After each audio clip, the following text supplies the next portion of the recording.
એક એવા સંબંધ વિશે વાત કરવી છે જે ઝઘડાથી શરૂ થાય છે અને જીવનભર સાથ બની રહે છે. બાળપણના નાના નાના ઝઘડા, નાની નાની ફરિયાદો અને પછી એકબીજા વગર ન ચાલે એવું અતૂટ લાગણી, આ બધું જ આ સંબંધને ખાસ બનાવે છે. આ સંબંધ એટલે એક ભાઈ અને બહેનનો સંબંધ. ભાઈ એટલે શક્તિ, સુરક્ષા અને હિંમત. બહેન એટલે મમતા, સમજ અને લાગણી.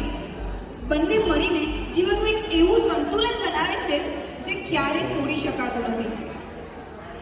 ભાઈ ભલે પોતાના પ્રેમને શબ્દોમાં ઓછા બોલી શકે છે, પણ એનો પ્રેમ એકદમ અતૂટ હોય છે, જેને બેન માટે સતત ને સતત વર્ષાર કરે છે.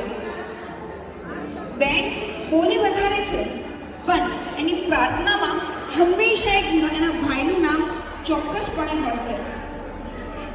સમય બદલાય છે,